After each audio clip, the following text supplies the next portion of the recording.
नहमदुहु व नसल्ली अला रसूलिहिल करीम अम्मा बाद फ़ाऊज़ु बिल्लाहि मिनश शैतानिर रजीम बिस्मिल्लाहिर रहमानिर रहीम।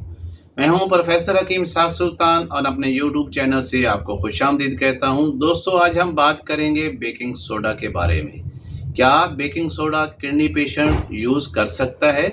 और अगर ये कर सकता है तो क्यों कर सकता है, और किन किडनी पेशेंट को बेकिंग सोडा यूज़ नहीं करना चाहिए और इसे कितनी मिकदार में इस्तेमाल करना चाहिए। इन सब सवालों का जवाब मैं आपको अपनी इस वीडियो में बहुत ही तफसील के साथ देने जा रहा हूं। इसलिए इस वीडियो को एंड तक देखिएगा ताकि जितनी इंफॉर्मेटिव चीज़ें हम आप तक पहुंच जाएं। हमारे किडनी का बुनियादी फंक्शन ये है कि हमारे जिस्म से वेस्ट मटेरियल को खारिज करना, और किडनी पेशेंट जो सबसे ज़्यादा खौफज़दा होता है वो अपने बढ़ते हुए क्रिएटिनिन लेवल से होता है। वो कहते हैं मैं मेडिसिन भी खा रहा हूँ, मैं परहेज़ भी कर रहा हूँ, फिर भी मेरा क्रिएटिनिन लेवल बढ़ता जा रहा है।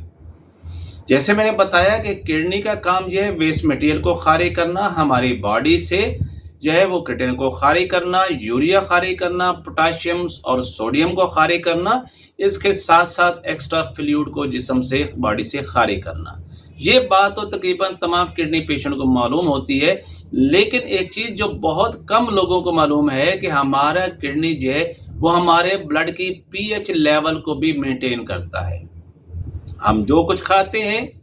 वो जब वो मेटाबोलाइज होता है तो हमारे ब्लड के अंदर एसिड का जो है वो लेवल बढ़ना शुरू हो जाता है, और हमारा किडनी जो है जहाँ तक वो बाकी वेस्ट मटेरियल को खारिज करता है उसके साथ साथ ये एसिड को भी खारिज करता है। यही वजह है कि जब हम किसी पेशेंट का यूरिन जो टेस्ट करवाते हैं तो हम उसमें देखते हैं कि यूरिन का जो पीएच होता है वो एसिडिक होता है। ये एसिड कहाँ से आता है? ये वही एसिड है जो हमारा किडनी ने हमारे ब्लड से खारिज किया था। अगर किसी वजह से खुदा न खास्ता हमारा किडनी जो है वो काम ना कर रहे हों और वो यूरिया और क्रिएटिनिन को खारिज ना करें, तो उसके साथ ज़ाहिर है कि वो एसिड को भी खारिज नहीं करेंगे। तो फिर एसिड कहाँ जाएगा? ये एसिड हमारे ब्लड के अंदर जब एक्यूमुलेट होना शुरू हो जाएगा और हमारे ब्लड के अंदर एसिड जो है वो बढ़ना शुरू हो जाएगा। इसको हम कहते हैं मेटाबॉलिक एसिडोसिस, यानी आपके ब्लड के अंदर जब एसिड ज़्यादा हो गया है। अब देखें, ये एसिड वाला ब्लड जब आपके पूरी बॉडी में सर्कुलेट करता हुआ जिस वक्त आपके किडनी के अंदर जाएगा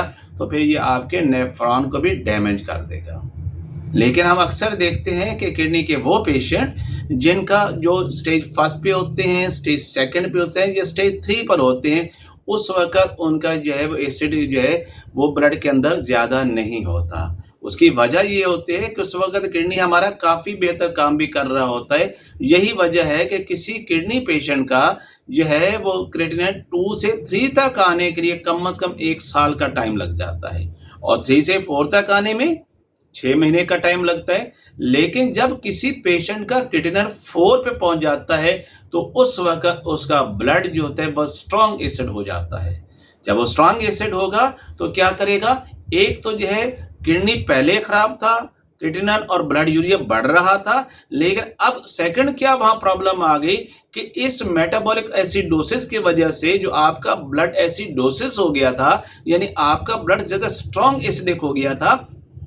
तो इसने जाके किडनी को डैमेज करना शुरू कर दिया, उसके नेफ्रॉन को डैमेज करना शुरू कर दिया। अब किडनी जब 2 तरह से डैमेज हो रहा होता है तो फिर क्रिएटिनिन लेवल जो है 4 से 5 आने के लिए 1 माह का टाइम लेता है। और इस तरह जैसे जैसे क्रिएटिनिन बढ़ता है, जैसे जैसे एसिड बढ़ता है, उसके साथ पेशेंट का क्रिएटिनिन लेवल भी बढ़ता चला जाता है और जीएफआर उसका जो है वो कम से कम होता चला जाता है। तो हम देखते हैं कि किडनी पेशेंट को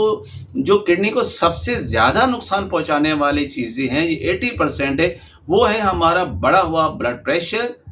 कभी 130 140/90 रहा, मेडिसिन भी खाते रहे, कभी खाई कभी ना खाई, परहेज किया ना किया, तो जब लॉन्ग टर्म तक आपका जो है ब्लड प्रेशर बढ़ा रहता है तो क्या होता है कि आपके गुर्दे जो हैं वो एट्रोफिक हो जाते हैं, आपके किडनी वो श्रिंक हो जाते हैं, जिसकी वजह से जो है वो आपका किडनी जो है वो अपना जो फंक्शन है, यानी जिस्म से वेस्ट मटेरियल को खारिज करना, वो नहीं कर पा रहे होते। अब ये श्रिंक किडनी क्यों हो जाते हैं? उसकी बुनियादी वजह ये होती है कि जब ब्लड प्रेशर हाई होता है और वो लोग ख़ास तौर पर जो ऐसी ग़िज़ाओं का इस्तेमाल करते हैं जिनका मिज़ाज जो है वो सर्द और खुश्क होता है, यानी जो जिनका बाय प्रोडक्ट पे क़ीमत सौदा ज़्यादा बढ़ रही होती है, या वो लोग ऐसे माहौल में रहते हैं जहाँ पर सर्दी और खुश्की बहुत ज़्यादा होती है, या वो लोग जो हमेशा सरूर की महफ़िलों को एन्जॉय करते हैं, जो अपने सेक्स को बढ़ाने की मेडिसिन खाते हैं, जो सेक्स के टाइमिंग को बढ़ाने की मेडिसिन खाते हैं, ये सारी की सारी जितनी मेडिसिन्स होते हैं, ये आपके खून के अंदर एसिड को बढ़ा देती हैं, जिसकी वजह से आपका नेफ्रॉन को, जो किडनी को ब्लड सप्लाई करने वाले जो ब्लड वेसल्स होती हैं, वो नैरो हो जाती हैं। जब ब्लड वेसल्स नैरो होंगी तो क्या नतीजा निकलेगा? एक तो ब्लड प्रॉपर तौर पर किडनी में फिल्ट्रेशन के लिए नहीं आएगा, जिसकी वजह से पूरा ब्लड उतनी स्पीड से नहीं फिल्टर होगा जिसे होना चाहिए था, तो उसकी वजह से आपका क्रिएटिनिन और यूरिया जो है वो फिल्टर नहीं हो पाएगा। सेकेंडली, जब वो प्रॉपर ब्लड सप्लाई नहीं होगा तो आपके किडनी को ऑक्सीजन भी नहीं मिलेगी, न्यूट्रिएंट्स भी नहीं मिलेंगे, तो किडनी श्रिंक कर जाएगी, इस वजह से किडनी खराब हो जाएगी। और दूसरा है बढ़ा हुआ शुगर। जब पेशेंट अरसा तक जो है वो शुगर का मरीज रहता है, वो कभी बदपरहेजी भी करता है, कभी दवाइयाँ खाता है, कभी दवाइयाँ नहीं खाता, इसमें पेशेंट का जो है वो किडनी श्रिंक तो नहीं होता, लेकिन किडनी के जो नेफ्रॉन्स हैं उसकी साख्त में खराबी होना शुरू हो जाती है, वो डैमेज होना शुरू हो जाते हैं, जिसकी वजह से क्रिएटिनिन जो है वो बढ़ रहा होता है। और तीसरा, जो आईजी नेफ्रोपैथी की वजह से आपके इम्यून सिस्टम में अटैक कर दिया आपके नेफ्रॉन के ऊपर, तो उस वजह से भी आपका किडनी खराब हो रहा होता है। और तीसरी जो बड़ी चीज़ जो मैंने आपको बताई है वो ये है कि आप ऐसी ग़िज़ाओं का इस्तेमाल करें, जो कि तिब ने इसके बारे में बताया है। किडनी खराब होने की 3 बड़ी वजूहात थी, यानी नेफ्रॉन के नर्व सेल्स के अंदर इन्फ्लेमेशन हो जाए, किडनी के नेफ्रॉन के मस्कुलर सेल्स के अंदर इन्फ्लेमेशन हो जाए, या किडनी के नेफ्रॉन के एपिथेलियल सेल्स के अंदर इन्फ्लेमेशन हो जाए, तो उससे किडनी खराब होते हैं। लेकिन आज जिस टॉपिक में बात कर रहा हूं इसमें यह है कि जब आपके किडनी के नेफ्रॉन के मस्कुलर टिश्यूज इन्फ्लेम्ड हो जाते हैं, सौदावी ग़िज़ाएं ज्यादा खाने की वजह से, तुर्श ग़िज़ाएं ज्यादा खाने की वजह से, गोश्त ज्यादा खाने की वजह से, चटपटी चीजें ज्यादा खाने की वजह से, खट्टी चीजों का ज्यादा इस्तेमाल करने की वजह से, सेक्स को बढ़ाने वाली अद्वियात ज्यादा खाने की वजह से, फिर नतीजा ये होता है कि आपके ब्लड के अंदर एसिड बढ़ता चला जाता है। जब एसिड आपके ब्लड के अंदर बढ़ेगा तो क्या करेगा, वो आपके ब्लड के अंदर जो है वो बाइकार्बोनेट है उसको न्यूट्रलाइज कर देगा, और आपके ब्लड के अंदर सोडियम बाइकार्बोनेट की क्वांटिटी कम हो जाएगी। नॉर्मल हालत के अंदर हर इंसान के ब्लड के अंदर बाइकार्बोनेट मौजूद होता है। ये नहीं है कि आप बाहर से सोडा बाइकार्ब लेते हैं तो आपके ब्लड के अंदर बाइकार्बोनेट जाते हैं, नहीं, आपके ब्लड के अंदर खुद जो है वो बाइकार्बोनेट मौजूद होते हैं। लेकिन हमें पता होना चाहिए क्या हमारे ब्लड कितना एसिडिक हो गया है। तो आमतौर पर KFT की जब हम रिपोर्ट करवाते हैं उसमें ब्लड यूरिया और क्रिएटिनिन की रिपोर्ट तो आती है,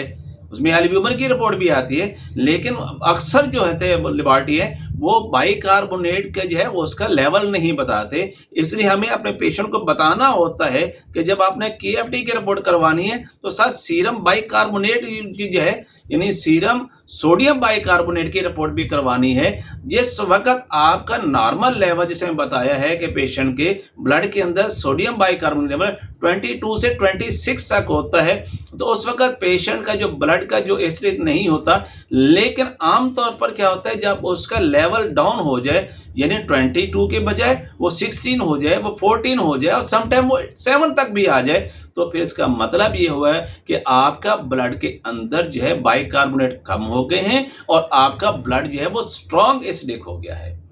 अब इसके साथ हम ये देखते हैं कि आप कोई भी नेफ्रोलॉजिस्ट की आप रिपोर्ट उठा के देख लें, जहां वो सारी जो अद्वियात लिख रहा है पूरा पेपर भरा हुआ है, लेकिन एक मेडिसिन ऐसी है जो कॉमन है, वो क्या है, सोडामिड की गोलियां। चूंकि पाकिस्तान के अंदर सोडामिड की गोलियां ही जो है वो हमें ज्यादा इस फॉर्म में मिलती हैं। और सोडामिड है क्या, सोडामिड गोलियां क्या है, ये बेसिकली ये सोडियम बाइकार्बोनेट है और कुछ भी नहीं है। इसका मतलब ये हुआ कि हर किडनी पेशेंट को सोडियम बाइकार्बोनेट यानी बेकिंग सोडा जो है उसे लाजमी इस्तेमाल करना चाहिए। हमारे क्लिनिक में जो पेशेंट आते हैं हम उनको देखते हैं, अगर तो वो जो है वो सोडा बाइकार्ब जो है उसकी जो है वो टैबलेट यूज कर रहे हैं तो then well and good, otherwise हम उसे कहते हैं नहीं आपको बेकिंग सोडा या सोडामिड की गोलियां यूज करनी चाहिए। अब इसके अलावा एक और पॉइंट से ये एस्पेक्ट्स हम देखते हैं, आप किडनी पेशेंट का जो प्रिस्क्रिप्शन देखिए और उनकी जो मेडिसिन है उनको टर्न बाय टर्न चेक कीजिए और उसे गूगल पे चेक कीजिए, तो उनमें कोई मेडिसिन ऐसी है जो वॉमिट को रोकने के लिए होगी, कोई मेडिसिन ऐसी है जो कैल्शियम लेवल को पूरा करने के लिए होगी, कुछ मेडिसिन ऐसी है जो यूरिन पास करने के लिए होगी, कोई मेडिसिन ऐसी है जो एचबी लेवल को इंप्रूव करने के लिए होगी, लेकिन कोई मेडिसिन ऐसी तो है ही नहीं जो किडनी को ठीक करने वाली हो। तो दोस्तों उसमें सिर्फ सोडियम बाइकार्बोनेट या सोडामिड की गोलियां ऐसी हैं जो आपके किडनी के खराब होने की जो स्पीड है वो उसको रोक भी सकती हैं और उसको स्लो डाउन भी कर सकती हैं। इसलिए आपको सोडा बाइकार्बोनेट जो है, जिससे इसका जो मैं बताऊं बेकिंग सोडा, जिसका केमिकल नेम सोडियम बाइकार्बोनेट है, जिसे हम मीठा सोडा भी कहते हैं, उसे अपनी जो है मेडिसिन के साथ लाजमी ऐड करना चाहिए। ये आपको फायदा देती है। लेकिन ये मैं आपको बता दूं कि आपको कंफर्म पहले करना है, पहले टेस्ट करवाने हैं कि आपके ब्लड के अंदर वाकई सोडियम बाइकार्बोनेट की डेफिशिएंसी है कि नहीं है। जैसे मैंने बताया स्टेज 2 और स्टेज 3 के पेशेंट के अंदर जो है वो सोडियम बाइकार्बोनेट कम नहीं होता, वो नॉर्मल जा रहा होता है। और अगर उस पोजीशन के अंदर कोई शख्स जो है वो सोडियम बाइकार्बोनेट मेरे कहने पे मेरी वीडियो देख के उसे लेना शुरू कर दिया, तो फिर क्या होगा कि उसके ब्लड जो है वो उसमें एसिडिटी के बजाय उसमें अल्कली ज्यादा हो जाएगी, जिसकी वजह से उसका हार्ट रेट बहुत कम हो जाएगा। इसलिए मैं आपको ये एडवाइस करूंगा कि आप वीडियोस देखने के बाद और सुनने के बाद जो है फौरी तौर पे सोडियम या मीठा सोडा की गोलियां यूज करना ना शुरू कर दीजिएगा, बल्कि अपनी रिपोर्ट्स में मेरे इस दिए हुए नंबर जो मैं आपको दिया है इस पे व्हाट्सएप कीजिएगा। मैं उनको रिपोर्ट्स को देखने के बाद आपको जो है फ्रीली मशवरा भी दूंगा कि आपने सोडियम बाइकार्बोनेट कितनी मिकदार में लेना है तो आपके किडनी जो है वो सेफ रहें, उनके खराब होने की जो स्पीड जो है वो बहुत स्लो डाउन हो जाए या कम से कम वो कंट्रोल हो जाए। लेकिन हर शख्स ये तो चाहता है कि उसकी किडनी बिल्कुल ठीक हो जाए, उसका यूरिया भी कंट्रोल हो जाए, उसका पोटाशियम भी कंट्रोल हो जाए, उसका क्रिएटिनिन भी कंट्रोल हो जाए, उसका एक्स्ट्रा फ्लूइड भी बॉडी में जो है वो ज़्यादा ना जमा हो। तो फिर इसके लिए मैं आपको एक और चीज़ एडवाइस करूंगा कि इस किडनी के टॉपिक पे मेरी जितनी भी वीडियोस बनी है सबको टर्न बाय टर्न आप देखिएगा, तो आपको इसके बारे में बहुत ही मुफीद मालूमात मिलेंगी और आपको बाकी अपने जो है वेस्ट मटेरियल को बॉडी में कंट्रोल करने में काफ़ी हेल्प मिलेगी। नेक्स्ट वीडियो आने तक आपसे इजाज़त चाहूँगा। Professor Hakeem Ishaq Sultan from Lahore, Pakistan.